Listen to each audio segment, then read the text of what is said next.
ஒரு சில படத்தெல்லாம் நம்ம பார்க்குறப்போ, அதோட பாதிப்பு நமக்கு ரொம்ப காலம் நம்ம கூடயே இருக்கிற மாரி இருக்கும்.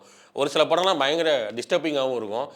மைண்ட் பெண்டிங் ஃபிலிம்ஸ்ன்னு சொல்லுவாங்கல்ல ஆங்கிலத்தில. அந்த மாரியான சில படங்கள்.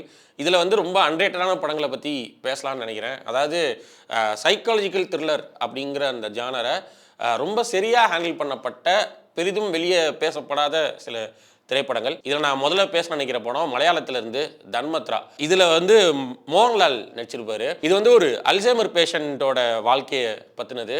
ஒருத்தர் வந்து பயங்கர இன்டெலிஜென்ட்டா இருப்பாரு. ஒரு ஒரு கவர்ன்மென்ட் ஜாப்ல இருப்பாரு. தன்னோட பையன வந்து ரொம்ப அறிவாளியா வளர்க்கணும்னு நெனைப்பாரு. தன்னோட மூளையையும், மெமரியுமே மட்டும் நம்பி இருக்கிற ஒரு ஆளுக்கு, அல்சைமர்ன்னு ஒரு வியாதி வந்தா என்ன ஆகும் அப்படிங்கிறது தான் இந்த தன்மத்ரா படத்தோட கதை. ஒரு அல்சைமர் பேஷண்ட்டுக்கு எவ்வளவு மெதுவா எவால்வ் ஆகும் அப்படிங்கிறத ரொம்ப சூப்பரா போர்ட்ரே பண்ணியிருப்பாரு மோகன்லால். அது அப்போ ரொம்ப பயங்கர ஷாக்கிங்காவும் இருக்கும். நம்ம அந்த படத்தில நம்ம நேரடியா அத விட்னஸ் பண்றப்போ. கண்டிப்பா அந்த படத்த ட்ரை பண்ணி பாருங்க. ரொம்ப டிஸ்டர்பிங்கான ஒரு படமா இருக்கும். அடுத்தது அனுராக் கஷ்யப்போட நோ ஸ்மோக்கிங். இந்த நோ ஸ்மோக்கிங் படம் மைண்ட் பெண்டிங் படம் மட்டும் இல்ல. இந்த படம் பார்த்துட்டீங்கன்னா, நீங்க வந்து தம் அடிக்கிறவங்களா இருந்தீங்கன்னா, ஒரு 1 மாசம் 2 மாசத்துக்கு மறுபடியும் தம் அடிக்கவே உங்களுக்கு தோணாது. அப்படிப்பட்ட ஒரு படம் இது. அது ஏங்கிறது நீங்க படத்த போய் பார்த்தீங்கன்னா உங்களுக்கு தெரியும். அவ்வளோ பெரிய ஒரு பாதிப்பா இருக்கும். அண்ட் இந்த படம் பேசப்பட்ட விதம், இந்த படத்தோட ஸ்க்ரீன் பிளே, ஒரு சின்ன விஷயத்த எடுத்துக்கிட்டு, அதுக்குள்ள என்னென்ன லேயர்ஸ்லாம் வந்து அனுராக் கஷ்யப் படுக்குறாரு, இது எல்லாமே ரொம்ப சுவாரஸ்யமா இருக்கும். நெக்ஸ்ட்டு மலையாளத்திலருந்து அக்கம்னு சொல்லிட்டு ஒரு படம். இது வந்து ஃபகத் ஃபாசிலோட ஃபிலிமோகிராஃபிலேயே ரொம்ப அண்டர்ரேட்டடான படம். பெருசா யாரும் பேசப்படாத ஒரு படம் தான் இது. அண்டு இந்த படம் வந்து ரொம்ப ஸ்லோவா, ரொம்ப ப்ரீஸியா, அந்த ஹாண்டிங் சொல்லுவாங்க தெரியுமா? ஒரு படம் வந்து பயங்கர ஹாண்டிங்கா இருக்குன்ட்டு. அந்த எக்ஸ்பீரியன்ஸா இந்த படத்த பார்க்குறப்போ நமக்கு தெரியும். ரொம்ப ஹாண்டிங்கா இருக்கும் இந்த படத்த நம்ம பார்க்குறப்போ. அண்டு ஃபகத் ஃபாசில் வந்து ஒரு பக்கம் தீயில கரிஞ்ச முகத்தோட ஒரு லுக்ல இருப்பாரு.